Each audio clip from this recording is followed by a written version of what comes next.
The tube. Yes. All right. Welcome, everyone, to Bible, Bros, and Brew. We are live kicking it like a roach on his back. Okay. Nice. And we're about to go live on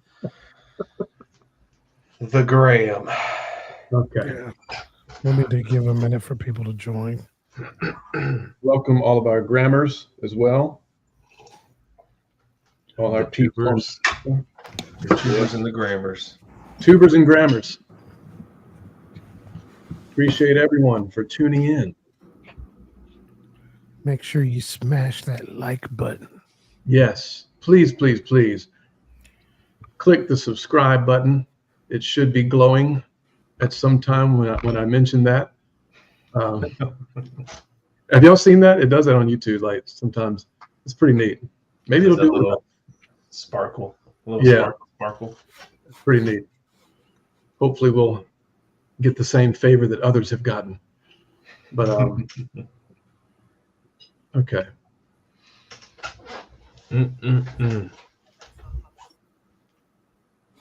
So if you guys are ready, would it be a good time now, David? Go ahead and drop the intro. Let's give it one more minute. Okay.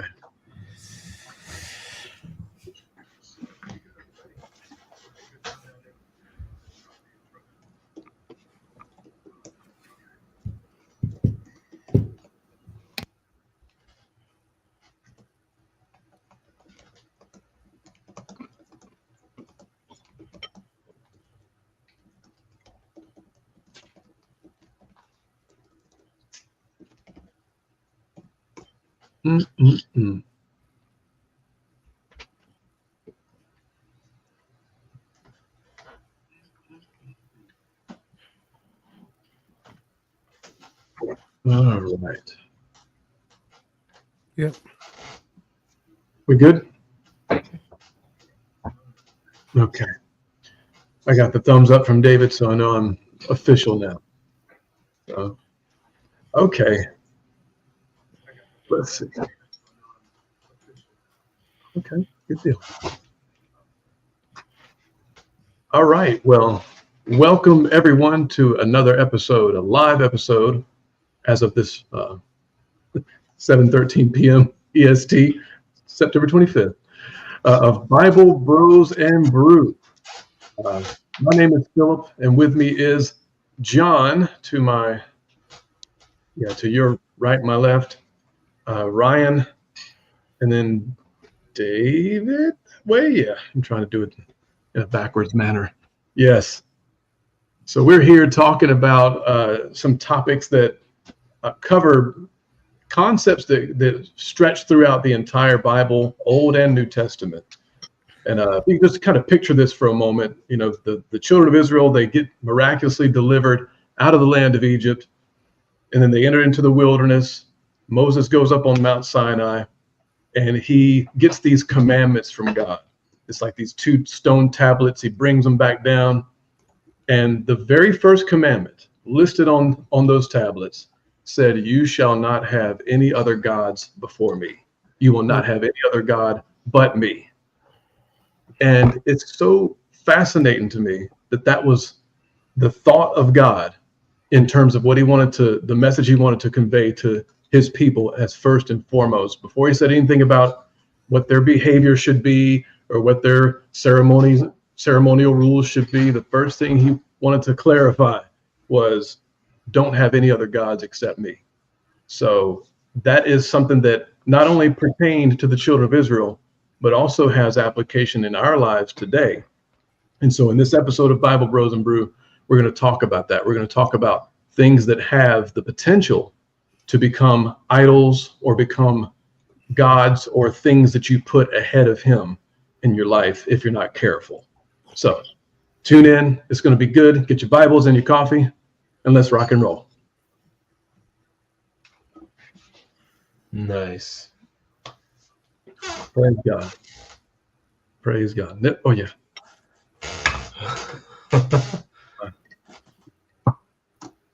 I'm doing a little different coffee situation tonight, guys. I hope y'all are ready for this. Was that an iced coffee that I just saw? You're correct, sir. It's going to be interesting. Yes. And believe it or not, it's not Peregrine. So, yeah. Your attire says otherwise. It's my favorite hat, dude. I need to get me another one too, man. Because this one. Help him, Jesus. Help him. Ain't nothing wrong with Peregrine swag. All right. You are legally obligated to say that. So, no, I'm just kidding. As I must contractually state the following thing. Okay. We ready for the official intro and everything? All right, let's do it. All right. Welcome, everyone, to Bible Bros and Brew. Again, my name is Philip, and with me is John and Ryan and David. And we are, yes, rock and roll, dude. And we are here to talk about a very fascinating topic in terms of what could become or what could potentially be an idol in your life if you're not careful. And we're basing that on the scripture. Actually, it goes all throughout the Old and New Testament, this concept of idolatry and what it actually means. A lot of times we have a very shallow definition of it, where it's just, okay, a little statue that you put on your mantle and you bow down to, or whatever. You know, people have just this idea of idolatry like it's something, that happened more in the ancient world than now. But actually, the idea of idolatry is a lot bigger than that. It deals with the condition of our hearts and where God stands, what his place is, and what priority we've placed on him in our hearts. So we're going to talk a lot about that tonight. But before we dig further into it, let's go around the virtual room and let's see who's doing what in terms of their brew. Let's see. Ryan, what's in your cup tonight, sir? Well, I have the ever classic Pete's French roast. And, when you have a Costco size bag of coffee, you drink it multiple weeks in a row. Yes. So we have the French roast brew. We're doing it hot today in my travel mug from Academy Sports. Nice. Excellent, sir. Brewing on the go, dude. Yeah. Got to. I like the travel mugs. The travel mugs keep it hot. They keep it hot for a long time. And I'm doing my Trump voice, so I'm sorry about that. That's all right, man. That's like second hand. That's all right. John, how about you, buddy? Dude, I almost forgot, and I almost had to write it down. I'm drinking maple bourbon. Ooh, that got a little too excited there. Maple bourbon coffee from Lidl. Absolutely delicious. No creamer because it's amazing. And Nice. I also just like to drink black coffee in a nice little Star Wars mug there for you because, Of course. if you can't tell. What about you, Mr. David? Tonight I am drinking spiced buttered rum from Red Barn Coffee. I can't tell you the flavors that I'm tasting. It's a little spicy, but not very much so. But what it is it's very smooth, and it is a lovely combination with some creamer. And I couldn't be happier. Couldn't be more ready to take a little bit of a nap, to be honest with you. Why not, dude? Why not? Well, we hope that you stay fully awake for this episode. So get the best out of you. I am actually drinking something that's a first-time situation for me. It is a coffee called Califia Farms Mocha Almond Latte, dude. It's coffee with almond milk in it. Super good, man. I can't lie, like it has a strong coffee flavor because it does not. But but it's good, man. It's like it's a chocolate milk with a kick, basically. So Well, just remember, it's a latte, so we know that lattes are more milk than they are coffee. Exactly. I would like to just say something here. Yes, sir. I would just like to point out the fact that David has bourbon in his coffee. John has, what was it? No, rum in David's coffee, bourbon in John's coffee. Last week you had Merlot in your coffee. So we're teetering the line, fellas. We're towing the line. I'm not here to judge. It's fine. I don't care. But I would just like to point out a common theme. And I would like to just point out I've had no alcohol in any of my coffees. Wow. That doesn't make me better than anybody in this room. Right. It's like the Pharisee parable where he's like, Lord, I thank you that I'm not like those guys. But yeah, I feel you, man. I didn't notice that till you said that, though, Ryan. That's actually pretty eye-opening for me, dude, because normally I'm the one over here with the rye whiskey peregrine coffee and all this stuff. So. Anyway. All right, I'm busting out the Kahlua coffee next week. Heck, we're going all in. You might as well. America. Dude, how about like 5 episodes from now, we're just be drinking Night Train for no reason. Right. It's like, guys, we fell off the wagon, man. Fell off the wagon. Okay. Anyway, we're just kidding, guys. We do not brew any sort of alcoholic beverages here on Bible Bros and Brew, at least on camera. Okay, I'm joking again. We're gonna leave all that alone, man. All right, we can edit it out. It's all right. Yeah, we'll just put that one out, buddy. Just messing because I believe in the blessing. All right, so that was my freestyle, by the way. That was my freestyle. Oh, dang! We were not even ready, man. We want to. Hey, Phil, the people want a couple more bars. You promised us last week, dude. A fun-sized bar is not going to be sufficient for the people. Defense, he did not technically promise. That's true. He was still working on coming out of retirement. Yeah. I'm still, getting everything with the AARP settled. So we'll see what happens. You can't mess up the Social Security for sure. You look good though. Dude, I didn't know for a long time AARP has like stuff for people who aren't like 65 and up. It's like you can just get it, so not a bad deal. And AARP, if you're listening, we wouldn't mind a sponsorship. Okay, anyway, let's get back on time. This is what happens when I host, David, by the way. So just keep that in mind. That's what happens when you don't have Peregrine, dude. Exactly. See, the Peregrine calms me down. So. Going through withdrawals. Yeah. But okay, so we were talking about the concept of idolatry and the concept of, or really the thing that God laid out to the children of Israel when he said, you must not have any other God but me. And that's actually found in Exodus chapter 20, verse 3. It's the famous first of the 10 commandments.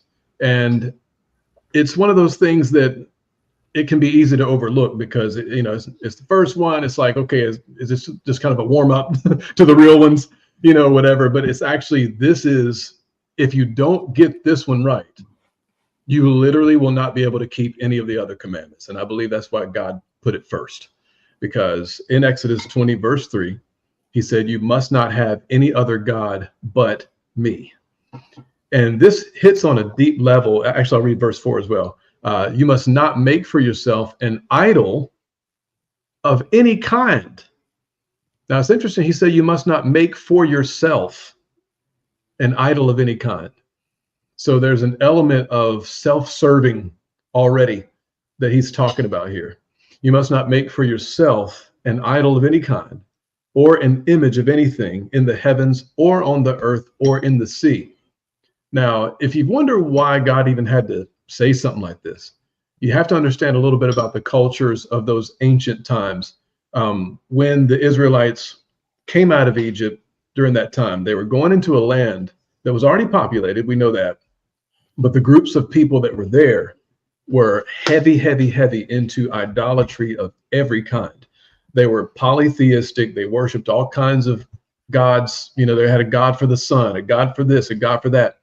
And if you start studying Exodus itself, when the judgments were coming on Egypt, because Pharaoh would not let the children of Israel go after repeated requests from Moses. After a while, all of a sudden, these strange things start happening. Frogs from the sky are flying down all over the place, and all these different kind of wild natural phenomenon was happening. Well, the interesting thing is, when you study it out, is that every single plague that was sent was a rebuke of some god in the Egyptian pantheon. So that's fascinating to me. And if I had the time, I'd break it all down as to which god went with which plague. But God was not only judging Pharaoh and judging the land of Egypt, but he was judging the gods of Egypt as well. Because again, it was, don't have any other gods before me. And so if they didn't get the message from their time in Egypt, when they got out of Egypt and started, kind of transitioning into the land God was taking them to, he was saying, okay, I know the culture you came out of, and there's also a culture you're going to be going into in these other lands, the Canaanites, the Jebusites, the Hittites, all these people, they all worshiped these different types of gods. And so God was trying to make it clear, I don't want you acknowledging or worshiping any other deity, any other God but me. And the way that this kind of translates into today's time is, when you think about the whole idea of a God or having a God in your life, it's something that you are deferring to, if you want to put it that way. It's something you give deference to, something you give honor to. It's this idea of honoring a being or someone higher and more powerful than me. It's also this idea of dedication and devotion as well. Like, okay, if I'm going to honor or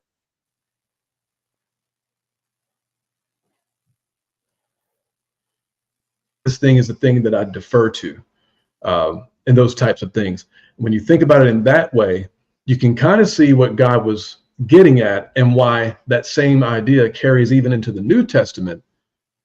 When Paul was saying, don't be a covetous person, because covetousness is idolatry. He said that in Ephesians 5 and some other places too. So this whole idea of looking to something or someone to take care of you, to supply all your needs, to be your source, that is the essence of what idolatry is. If it's not God, it's an idol of some kind. So I've said enough for now as an intro, but David, your thoughts on this? Yeah, I'm excited and interested to have some conversation around this, simply because, when we looked at that scripture last week in 1 John 5:21, the New Living Translation says, "Dear children, keep away from anything that might take God's place in your heart." However, when you look at the King James Version, it says, "Little children, keep yourselves from idols." Amen. Mm-hmm.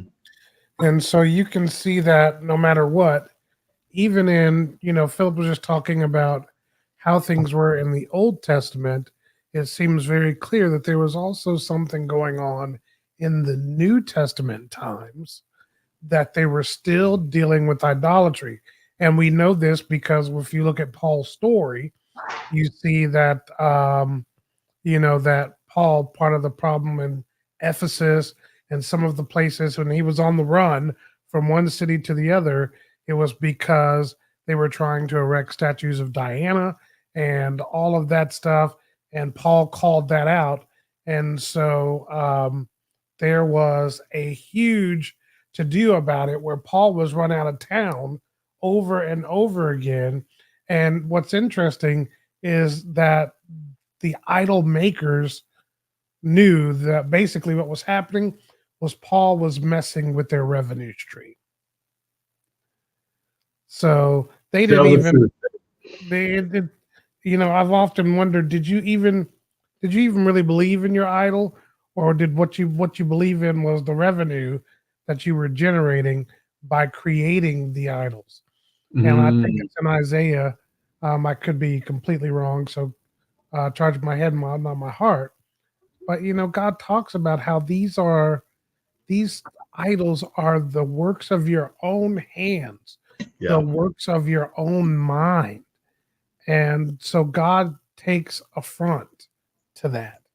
Yeah. And you'll see that as we talk tonight, that the things that we're going to talk about are definitely man's creations, the creations of his own hands and the creation of his own mind. And you can begin to see this is why God doesn't want idolatry. He doesn't want you chasing something false down the road, expecting a godly outcome, but never getting one and having your heart broken over it because you didn't get what you believed God was leading you to when God was never in it. Wow. Wow. Good stuff, David. Ryan, how about you? What some thoughts on this?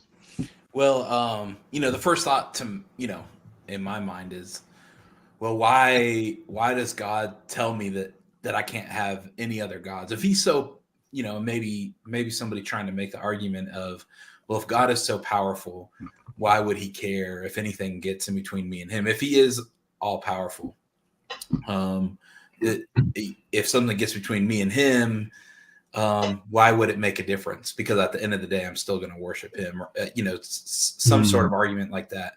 Yeah. And so I go back, and throughout the Old Testament, you see this word jealous, and it kind of explains God's character. And he kind of in my opinion, he gives his reasoning as to why he did. This is a commandment, a demand that there be no other idols between his creation and him. And it's over and over again in the Old Testament, but specifically Exodus 20, verse 5. You shall not bow down to them or serve them, for I, the Lord, your God, am a jealous God, visiting the iniquity of the fathers on the children to the third and the fourth generations who hate me. That's pretty mind blowing, and that just goes to show the amount of love that God has for his children, for his people. And that word jealous that's a very strong and potent word. Yeah. I agree, Ryan. I think I was just sitting here thinking, can we just talk about that for just a moment? Yes, sir. Because I think that, and y'all fix me if I say the wrong thing here.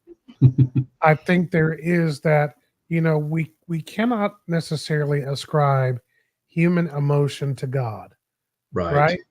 But I think this word jealousy is one of those that, that jealousy you experience is the same kind of jealousy, but more that God experiences over you.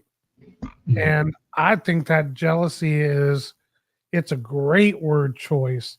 And it's a perfect word choice because it really does communicate that God does not want you fooling around out there. It's like, if you're married, God, we are married to God as believers.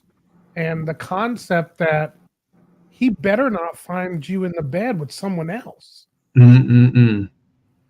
He better not find you out in the streets with others or some other guy or some other girl entertaining something that's not from him. The only thing about God that's different than men is that the words of God says he's married to the backslider. So even when he finds you cheating, he doesn't quit you. Right. Come on, dude.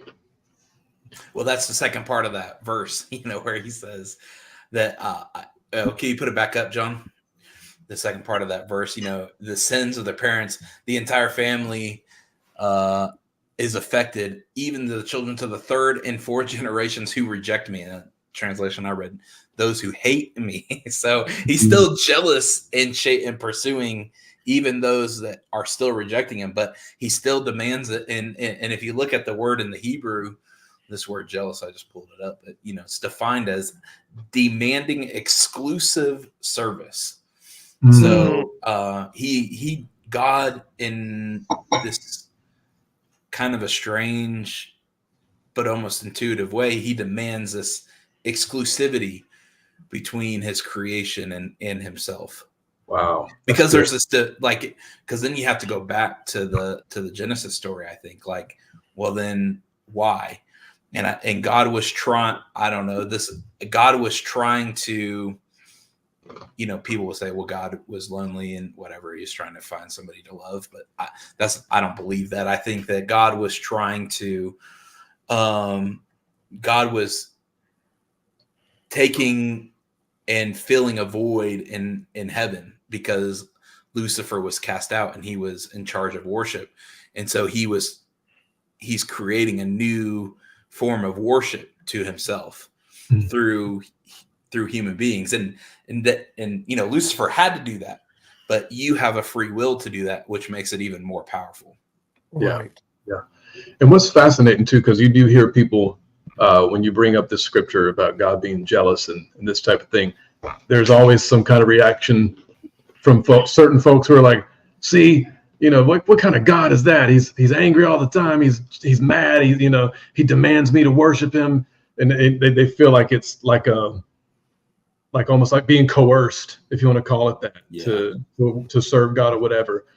The thing that blows my mind about it, and once you really come to know the Lord, like you get saved, you start getting into his word, you start understanding his nature more and more. That whole idea of God being this angry, vengeful being starts kind of fading off. And it's not that he doesn't have wrath towards sin or anger towards sin, because the Bible says in Psalms, God's angry with the wicked every day. So there's a part of him that's, but at the same time, what you start understanding is that how good he really is. You start discovering that more and more as you walk with him. And so it's like if I had the choice between driving a Ferrari and clunking around on a tricycle with one wheel that didn't work, which one's going to get me where I want to go in the best style possible? You know what I mean? And so God is in his mind, he's like, okay, I know how to take care of you. I know how to supply your needs. I know how to keep you in peace. I know how to keep you healthy. I know how to have your relationships work out well, your marriage to work out well. I know how you can raise your kids to where they won't act a fool. All those things. And he said, I've got it all laid out. I know how to give you the best life you could ask for. But you want to choose something over here or something over there as a bad substitute that won't even do as well as I can do. And I can imagine like that would kind of tick me off too, if I knew that I had the ability to help somebody or bless somebody, but they chose Joe Schmo over here that can't do half of what I can do for them. You know what I mean? I can do none of what you can do. Exactly. And it's like, and so I can see where God's coming from. He's like, dude, why are you wasting your time with this little trifling mess over here when you've got me, And so Jeremiah 2, and John, if you don't mind putting that up, Jeremiah 2 kind of covers this. And it says here in verse 13, he says, for my people have done two evil things. Now he called it evil, which I find interesting. Number one, they have abandoned me. Okay, I can see where it will already be going off the rails.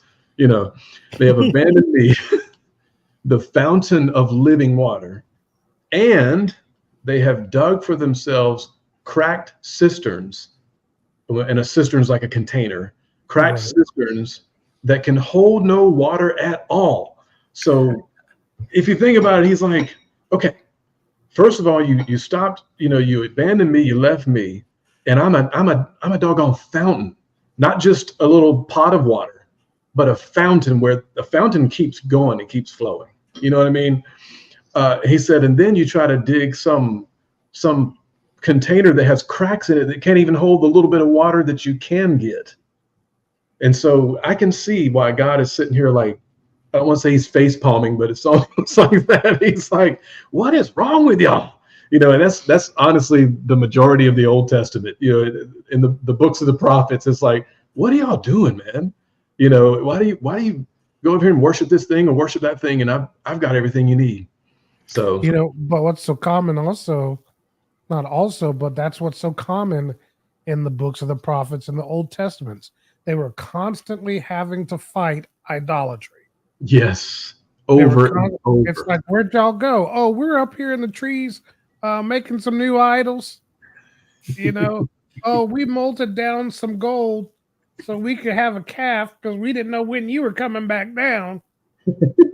You know, and they're all, it's like it's every step of the way when God is doing something, they're out somewhere else trying to make a substitute Yeah. for the one who was delivering them. Goodness. And Goodness. that's what we do that in our own lives, and we get frustrated and all these things because we don't feel like God's moving fast enough. We don't trust him to, and I think this is really a big one. We don't trust him to do what he said he would do. Wow. And so we start trying to, we even make ourselves idols because we try to make our own way. Mm-hmm. Goodness, man. And so it's such a wild thing, and to see how the children of Israel hindered themselves over and over and over again, the times that God sent them into exile because they wouldn't give up their idols. Mm-hmm. They wouldn't let them go. Yeah. You know, and even watching God mock them. You know, even with, I'm thinking about Elijah when, you know, I just remember Philip's rap about Elijah, by the way. That was dope. Whose God is the real God? Yes. Now let me prove that my God is still God. Dig a trench around the altar, pour the water, call the fire down. False prophets got slaughtered. That's Phil. That's Philip's rap. That was mine. Dude, blast from the past. Okay. Even look how God mocked their false idols. With Isaiah, like, where'd he go? Is he asleep? Yeah. Using the bathroom. Dude. Right now, where is your God? And then he calls down fire from heaven. And you just think about it, how many times, you know, the children of Israel, fire by night, cloud by day. When you think about the amazing things that they were seeing, the amazing things that were going on around them,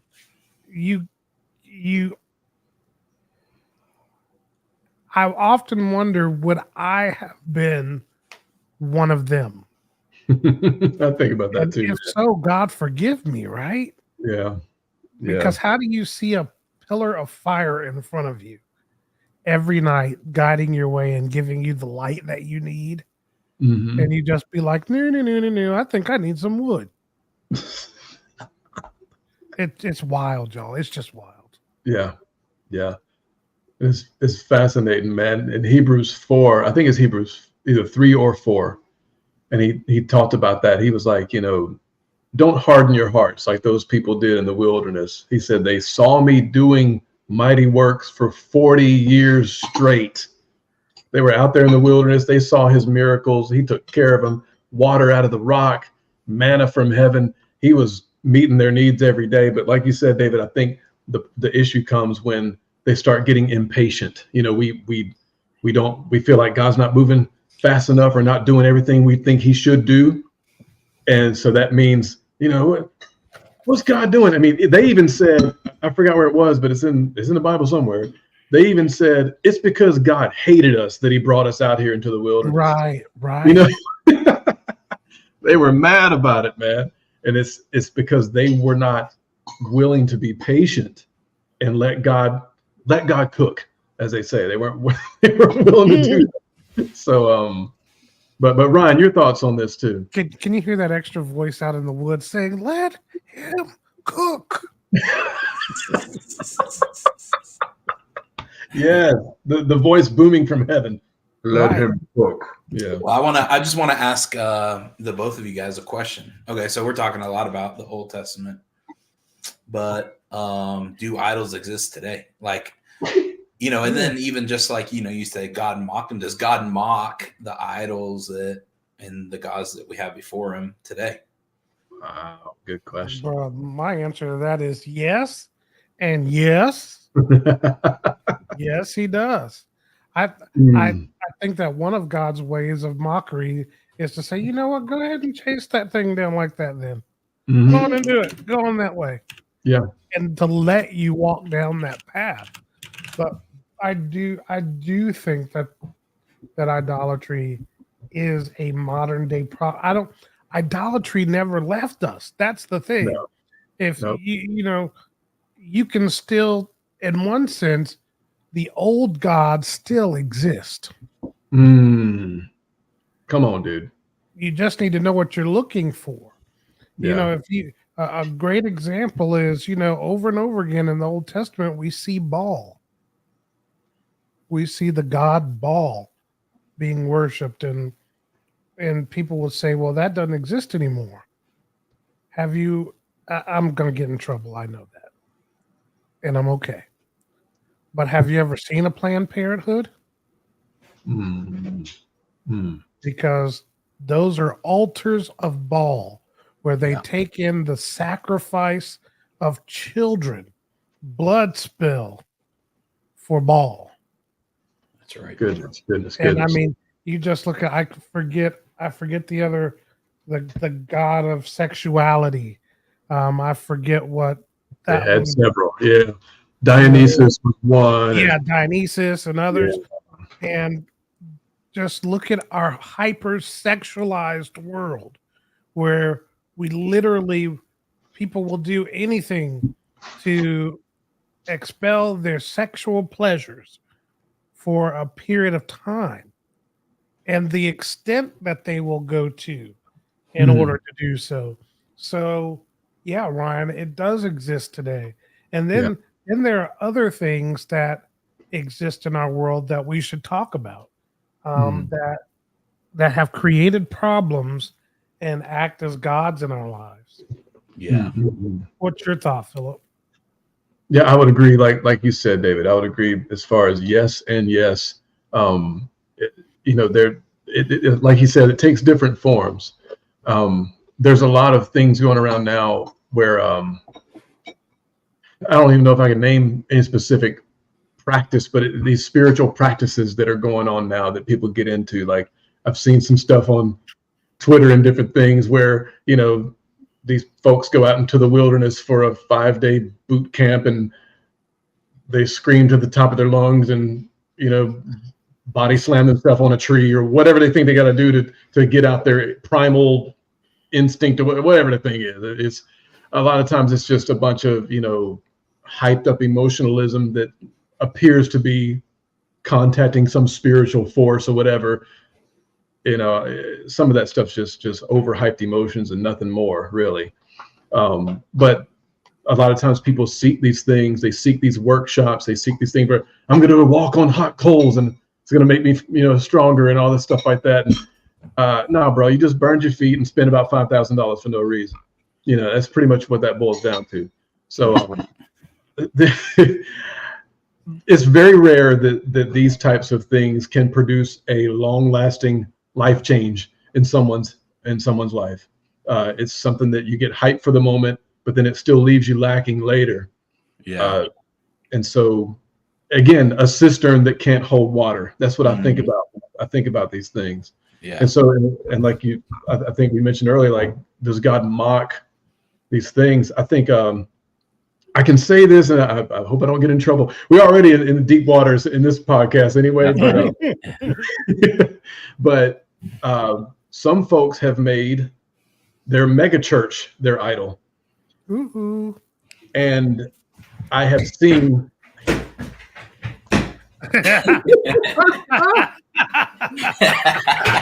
Oh my goodness. But have we not seen over and over and over in recent months this pastor stepping down because it was discovered he was sleeping with some other woman? This pastor stepping down because he's in some nasty perverted thing going on. Over and over again, it's like, I believe, how First Peter said that judgment must begin in the house of God. I believe that that's happening right now because in many ways, many believers have made idols out of their own church and have looked to it as the source of their everything instead of their personal connection with God. Yeah. You know what, Philip? I think it's not just, if I could add to that, it's not just the mega churches. It's even these little churches. What's so interesting is they don't have the footprint to be as visible. Nobody's watching them like people watch the mega churches day and night. Right. So, You don't see that this pastor of 500 people over here just was stepped down because, he was sexually involved with 4 girls. I literally just saw a video earlier where a Sunday school teacher was just put in jail for 15 years for trying to be involved with other little boys in the Sunday school. My gosh. And so Man, the other thing I was going to say really quickly, along in addition to what you were saying just a minute earlier, I don't think not only are there these things, but I think we also live in an age right now where people are out pursuing these other gods, these false religions, these false answers. They're not literally, but figuratively out in the woods searching for idols. And I think that exists. They're out there, they're looking for answers. Yeah. Out there, and they're looking for it in the form, for some reason or another, God's too much for them. But if they can find a wooden stick to worship, they'd rather do that. And it's really interesting. Yeah.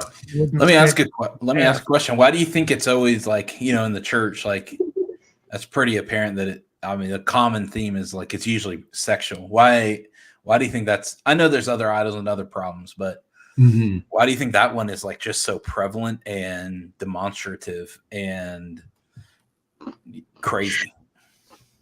That's a good question, man, because it seems to be the sin of choice lately as far as why that though? I think it's because it's one of the, I don't know how to put it, man, one of the easiest ones to commit. It's the one that pulls at so many people, like from any and every walk of life.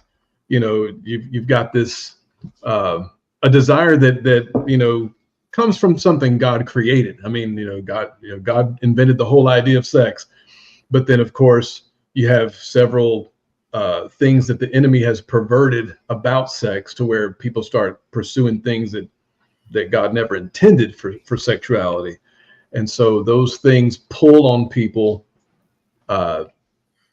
unholy desires, if you want to call it that, ungodly desires, evil desires even, that for whatever reason it becomes a lure. And it just seems to be, in many cases, the most convenient way to get somebody to trip up. And so, it's almost like the path of least resistance for the devil to pull some people into that type of wrongdoing. So yeah. It is, to me, it has the problem with sex has taken us back into the Old Testament, right? Yeah, and it's walked us forward. And one of the number one, it's a fleshly desire, and it's not one that God hasn't provided for. But when we remember, it's like wicker furniture, it's twisted furniture. Yeah. And it's like God has given us perfectly good furniture called sex. But then Satan comes along and twists and makes wicker furniture around it. And now all things are available. But what it really boils down to is it boils down to a selfish appetite that is being fulfilled by self.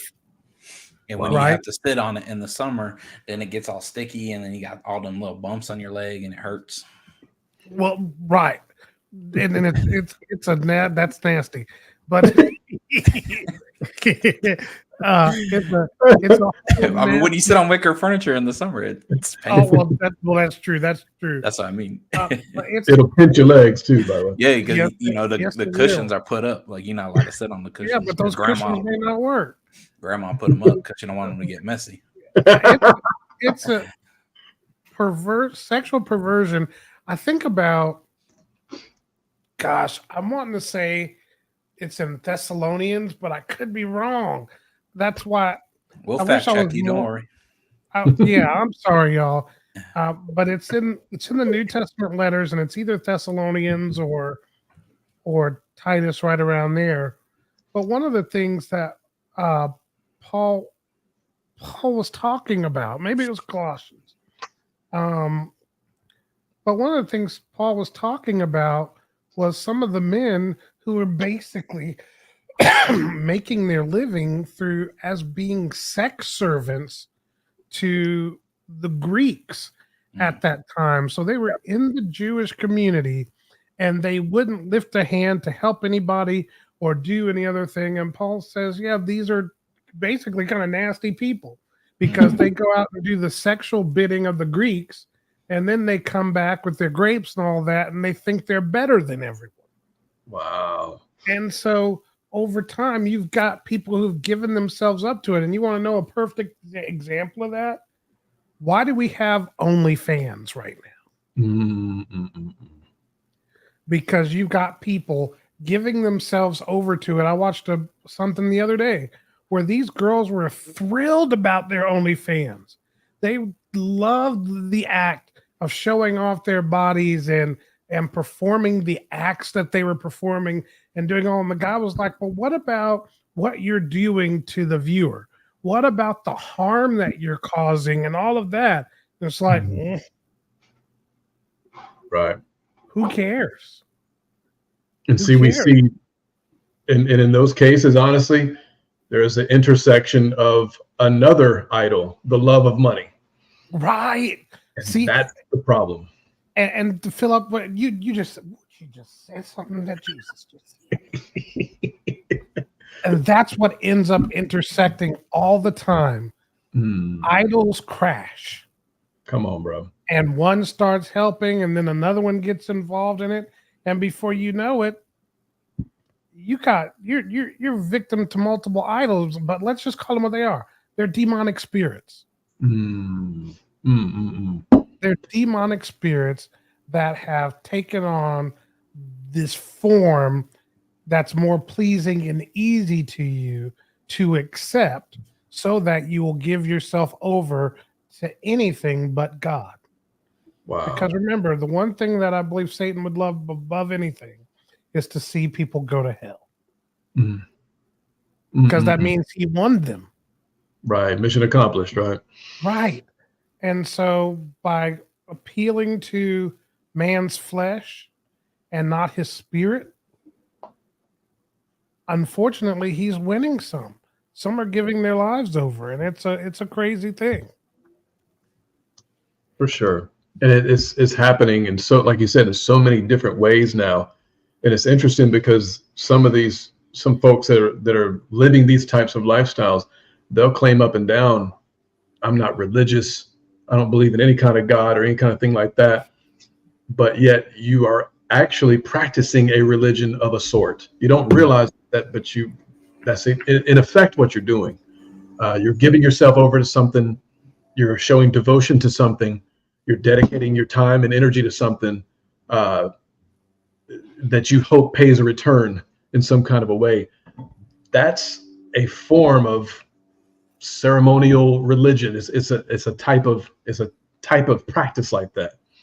And so it in many cases it becomes someone's substitute for spirituality, and that's actually honestly a lot of times what these people are seeking. They don't know it because they're wrapped up in all the entanglement of sin. But we're all on this mission to fill that cistern, right? Exactly. There is and we've heard it before, and I think it's a good quote. There's a God-shaped hole in everyone's heart, and only He can fill that hole. But the problem is we don't quite know what it is sometimes, so we seek it through other things. We seek it through sex, through power, through money, through whatever else it might be, looking for that thing that's going to make that feeling go away, or at least feel fulfilled in some kind of a way. But the only thing that can do it is God, and once you finally lock in to Him and understand who He is, all of a sudden, man, you realize it's like what Jesus said. He said, if the person who comes to me will never thirst again, because He is the well of life. That's so, right. Praise God. And so, Ryan, back to what you previously asked about why is sexual sin so prevalent in the church. Well, now you go back to even this concept of, um, because it's just like Philip just said, men are trying to fill a God-shaped hole with something other than God. Mm-hmm. Yeah. And so they may not even, in some cases, know it, open the door to allow this in. And then the Bible clearly tells us, it clearly tells us there are wolves in sheep's clothing in the body of Christ. Yes. They come in, Titus says, with their hoods on, and they pretend piety. And but they're devils and demons. That's right. And they have no good intention but to make money off of and take advantage of the church. The Bible, even Timothy calls them to take advantage of the silly women Wow. in the church. And it's not just the women who are silly, but we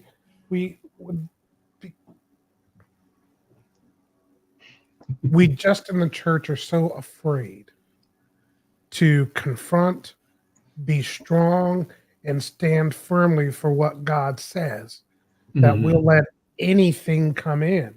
And then you'll have these people who'll commit these sexual sins where we won't even turn them over to the police. We'll create cover-up councils because now what are we protecting?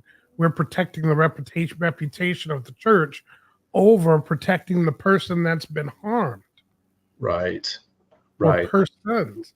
Yeah, we like you said earlier, we try to make an idol out of it. So when you make an idol, you got to protect it at all costs. That's right. The integrity of the pastor, the integrity of the church. What will people think? It'll make people walk away, so on and so forth. And then you're tormenting this one person for their. I watched it happen. This kid. Goodness. It's really, really tragic story. I mean, this one kid that was in our youth group, and at another church he was sexually assaulted, and everybody covered it up, even his parents, and it tormented him it still torments him today in like very, very evil ways. And I don't want to be standing next to that guy that did all that when Emma's judgment day. I don't want to be anywhere near that because you're absolutely, I mean, that's a whole other thing, but yeah, you're right. Because we've made an idol, so we got to do a whole cover-up story and so take it into our own hands. If you think about it, and we'll talk some more about it next week, we've got natural idols that exist out there that we've made. We've got our own idols that we've created. But then we have idols of things like our politics, our workplace, and our careers and our job. We can make our children our idols, our spouses, our idols, and we can take all of these things. And once again, what is it? Anything that would take God's place in your heart is an idol. And that includes your spouse, your children. Everybody's got a right place within the pecking order of the thing. But God says, I'm first, and I'm always going to be first. And this is something he demands. And but the thing is that when we put God first, it's amazing how easy it is to take care of everything else down the line. But it's when we don't put God first, then we start trying to juggle everything down the line, and we get to a point where we can't handle it anymore, and then we break. Wow. And it turns ugly. Yeah. You guys, we have to put a bookmark in it right here for right now. We got nowhere near what we intended to talk about. As per usual. Yeah, so but we'll pick it up next week. We're going to talk about these idols, and we're going to talk about the things that we've made idols in our lives, and maybe a little bit about how we've made them our idols, and what to do if you find yourself in that position and you need to break free from some idolatry in your own lives. Any final thoughts, gentlemen? 2 for me.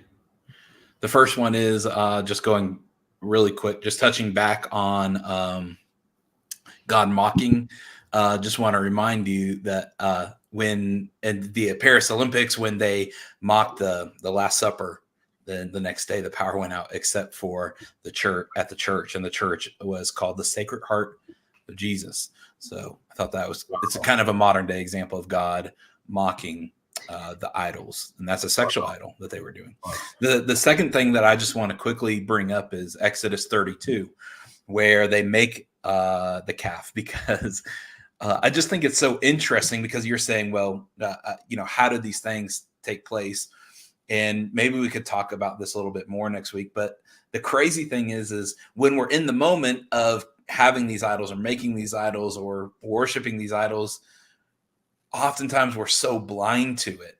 And the crazy thing to me is the Israelites have this crazy encounter with God. They're set free from slavery. God parts the seas. They walk across on dry land.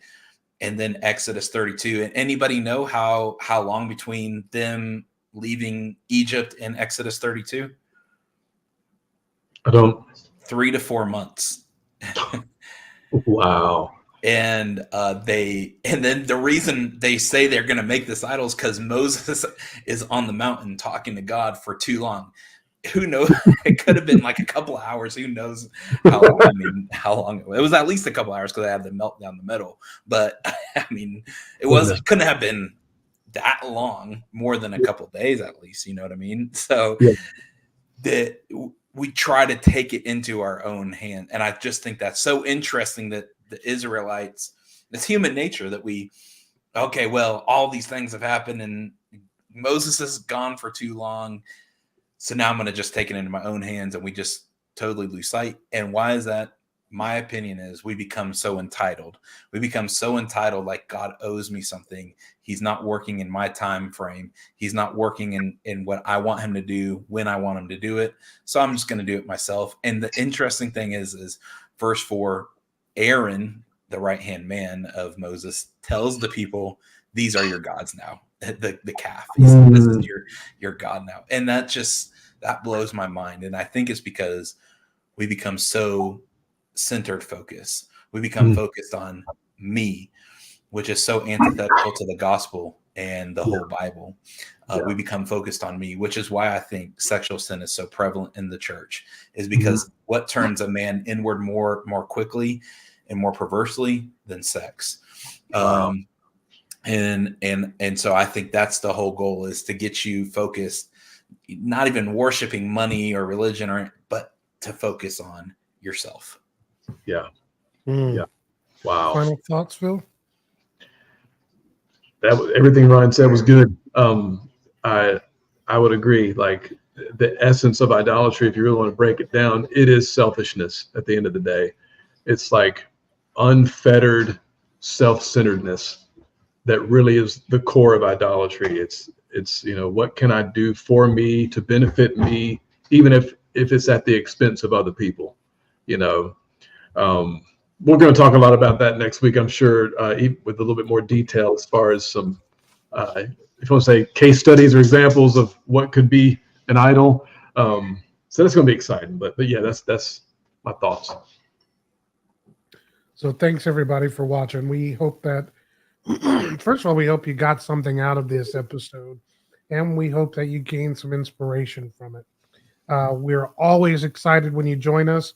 Thanks for those of you who've joined us live, and thanks for everybody who's watching this or listening to it on your favorite podcast platform or on YouTube or one of the other platforms that we put out on. You can always reach out to us. You can reach out to us by email at gotbrew@biblebros.net. And you can ask questions.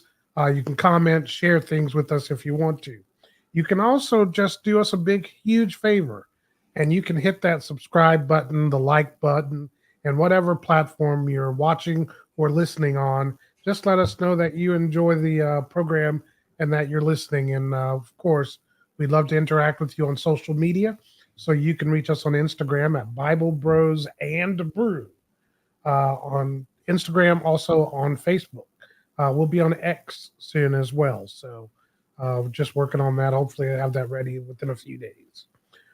Until next time, I'm David. He's Philip. that's Ryan, and John is somewhere in the back playing with his coffee. John, don't make your coffee an idol. Until next time, everybody. Good night. Good night. Word latte. Yes.